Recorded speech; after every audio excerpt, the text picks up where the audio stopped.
Hi hello అందరికీ నమస్తే అండి. అందరూ ఎలా ఉన్నారు? మీరు అందరూ బాగుండాలి. అలాగే ఈరోజు రెసిపీ వచ్చేసి నేను ఎప్పుడు ఇంట్లో ఎలా తయారు చేస్తానో అలా ఈరోజు మీకు బెండకాయ పులుసు అయితే తయారు చేసి చూపించబోతున్నాను. ఇది ఎలా తయారు చేయాలి ఈ వీడియోలో చూపిస్తాను. ముందుగా నిమ్మకాయలో సగం భాగం అంతా చింతపండు తీసుకొని వాటర్లో వేసి నానబెట్టుకోవాలంటే ముందుగా చింతపండు వాటర్లో వేస్తే మనకి అన్నీ రెడీ అయ్యేసరికి చింతపండు అయితే నానుతుంది. ఇప్పుడు బెండకాయలు కట్ చేసుకోవాలి. ముందుగా వాటర్లో బెండకాయలు అయితే వేసుకోవాలి. ఈ బెండకాయలు నేను 1/4 కిలో తీసుకున్నాను. అలాగే టమాటాలు, ఈ టమాటాలు బాగా పండిన టమాటాలు తీసుకోవాలి. అంటే పులుసు కూరకి కొంచెం పండిన టమాటాలు తీసుకుంటే ఇట్లా గుజ్జుగా పేస్ట్గా బాగా వస్తుంది. బెండకాయలు తీసుకొని ఇలా మరి చిన్నగా కాకుండా కొంచెం పెద్దగా కట్ చేసుకోవాలి. చూడండి, ఈ మాత్రం కట్ చేసుకోవాలి. బెండకాయలు కుచ్చులు ఉంటాయి కదా, అవి కూడా చూసుకొని కట్ చేసుకోవాలి. చిన్న ఎత్తి 2 భాగాలు చేస్తున్నా, పెద్ద ఎత్తి 3 భాగాలు చేసుకోవాలి. బెండకాయ పులుసు అంటే చాలామంది ఇష్టపడరు తినడానికి. నేను చేసే పద్ధతిలో చెయ్యండి, చాలా బాగుంటుంది టేస్ట్. చూడండి, బెండకాయలు కట్ చేయడం అయితే రెడీ అయ్యింది. ఇప్పుడు ఈ టమాటాలు తీసుకొని బౌల్లో వేసుకొని ఇవి మెత్తగా ఇలా ఉన్నాకాయలు తీసుకోవాలి. ఇట్లా ఇప్పుడు ఇవన్నీ కూడా పేస్ట్ కట్ చేసుకోవాలి. అంటే ఉడికించి కాదు, అలా అని మిక్సీ పట్టుకొని కాదు, కాయలంతా కూడా ఇలా కొంచెం మెత్తగా చేసుకుంటే కనుక అందులో అన్ని జ్యూస్ మంచిగా వస్తుంది. అలా తయారు చేసి చూపిస్తాను. చూడండి టమాటాలు అయితే నేను ఇలా కలిపాను. ఇలా కలిపి తీసుకోవాలి. మీకు కావాలనుకుంటే కొంచెం వాటర్ కూడా వేసుకొని తీసుకోవచ్చు. నేను కొంచెం వేస్తున్నాను వాటర్. ఇలా చేయడం మీకు కష్టంగా ఉంటుంది అనుకుంటే కనుక టమాటాలు కట్ చేసి ఇంకా అలా చేసేసుకోవాలి. కానీ ఇలా చేస్తే మాత్రం పులుసు కర్రీ చాలా బాగుంటుంది టేస్ట్. పులుసు కర్రీస్కి దాదాపుగా నేను ఇలానే చేస్తుంటాను. చూడండి, ఇలా బాగా ఇట్లా వచ్చేస్తుంది. ఈ టమాటాలు మనం ఇప్పుడు అంతా వాటర్ వేసి ఇలా కలిపాం కదా, ఇలా వేసి కలిపినాక ఇప్పుడు ఇలా పిండితే ఇదంతా వచ్చేస్తుంది. కొంచెం అయితే కొంచెం కష్టంగానే ఉంటుంది, కానీ మన కర్రీ టేస్ట్గా కావాలనుకుంటే కొంచెం కష్టపడాలి కదా. ఇది తీసి పక్కన పెట్టుకోవాలి. చూడండి, అంతా అయితే రెడీ అయ్యింది మంచిగా. ఇదంతా కూడా జ్యూసీగా వచ్చింది. చూడండి, దీంట్లో అయితే ఏమి టమాటా తొక్కలు అనేటివి అయితే లేవు. ఇప్పుడు ఇదంతా పక్కన పెట్టాము కదా.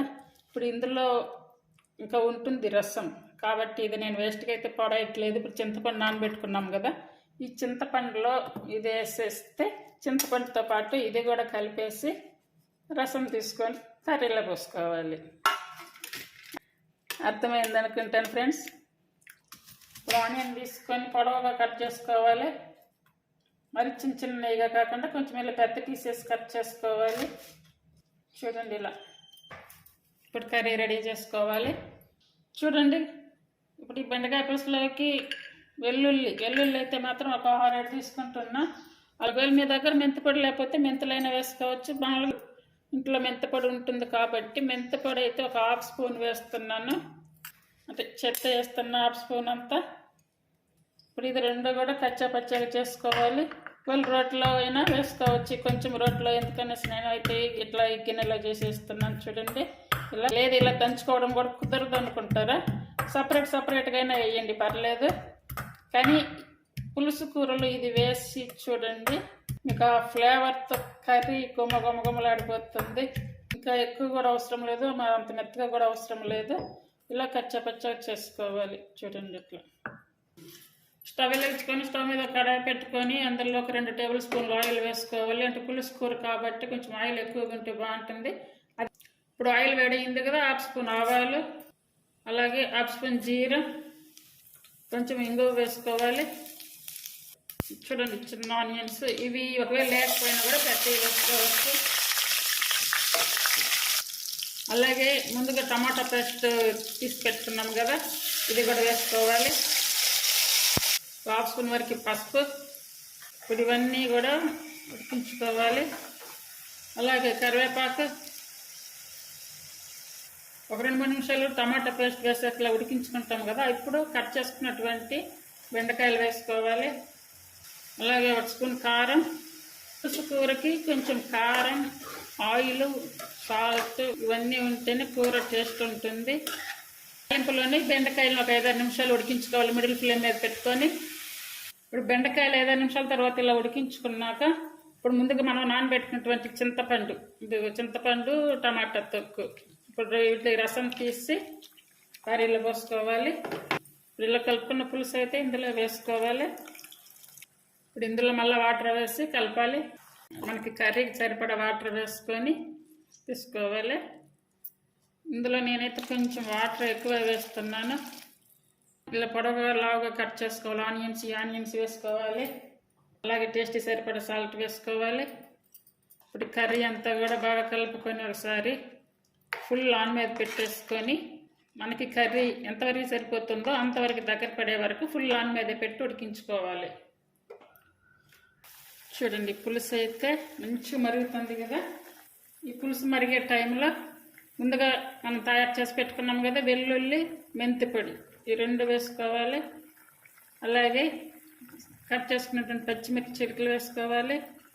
దాదాపుగా కర్రీ అయితే అంటే బెండకాయలు అయితే దాదాపుగా 50% వరకు ఉడికిపోయాయి. ఉల్లిపాయలు కూడా చూడండి అన్నీ కూడా ఉడికాయి, దాదాపుగా ఉడికొచ్చాయి. ఫ్లేమ్ అనేది మిడిల్ ఫ్లేమ్ మీద పెట్టుకోవాలి. ఇలా ఉడికే టైంలో సన్నగా కట్ చేసుకున్న కొత్తిమీర వేసుకోవాలి. మెంతి పొడి, వెల్లుల్లి వేసాము కదా, ఆ స్మెల్ చూడండి అసలు ఎంత మంచిగా వస్తుందో. ఆ ఫ్లేవర్ చాలా బాగుంటుంది. బెండకాయ పులుసు కూడా చూడండి ఇలా జిగట కూడా లేదు, నీట్గా ఉంది. కర్రీ కూడా జిగట కూడా లేదు, చూసారు కదా. చూడండి బద్దలు మనం ఎలా కట్ చేసుకున్నప్పుడు మనం ఎలా వేసామో అలానే ఉండాలి. ఎవరికొరకు గంట పెట్టి తిప్పితే కనుక మళ్ళీ గంటలన్నీ ఆ బెండకాయలన్నీ చిదరిపోయేదాన్ని కర్రీ అనేది జిగటగా వస్తుంది. ఇప్పుడు నేను కంప్లీట్ సిమ్ మీద పెట్టాను. సిమ్ మీద పెట్టి కూడా 5-6 నిమిషాలు ఉడికించుకోవాలి. చూడండి కర్రీ ఎంత మంచిగా ఉడికిపోయింది. మూత తీయగానే మంచి ఫ్లేవర్తో గుమగుమల స్మెల్ వచ్చేస్తుంది. బెండకాయ పులుసు రెడీ అయిపోయింది. చిన్న ఆనియన్స్ బెండకాయ పులుసు అంటే మరి చిక్కదనం ఉండకూడదు, పులుసుగానే ఉండాలి. బెండకాయలు కూడా మంచిగా ఉడికిపోయాయి. ఈ కర్రీని అందరూ తయారు చేయండి, చాలా బాగుంటుంది టేస్ట్. ఇది అన్నంలోకే కాదు చపాతీ, జొన్న రొట్టెల్లో కూడా చాలా టేస్ట్ వస్తుంది ఇది. ఇంకోటి ఏంటంటే ఇందులో మసాలాలు కానీ పేస్టులు కానీ ఎలాంటివి వాడలేదు. కానీ పులుసు కూరల్లో ఖచ్చితంగా మెంతి పౌడర్ అనేది తప్పనిసరిగా వేయండి, ఆ ఫ్లేవర్ చాలా బాగుంటుంది. ఇప్పుడు స్టవ్ ఆపేసుకోవాలి. ఇందాక కొత్తిమీర అయితే కొంచెం వేసాము కదా, ఇప్పుడు కొంచెం పైన వరకు గార్నిష్ కోసం వేస్తున్నాను. ప్లీజ్ ఈ రెసిపీ మీకు నచ్చినట్టయితే లైక్ చేయండి, షేర్ చేయండి, అలాగే సపోర్ట్ చేయండి, సబ్స్క్రైబ్ చేయండి, తయారు చేయండి. ఎలా ఉన్నాయో కూడా వచ్చేసి కామెంట్ పెట్టండి. చాలా ఎంత టేస్టీగా ఉంటుంది. ఇలా ఆయిల్ కూడా ఇలా పైకి రావాలి పులుసు కూర ఉడికినప్పుడు. చూడండి చాలా బాగుందండి. కర్రీ చూస్తే మాత్రం సూపర్గా ఉంది. అంతే అండి, కర్రీ అయితే రెడీ అయ్యింది. తప్పనిసరిగా ట్రై చేస్తారని అనుకుంటున్నా. Thank you for watching.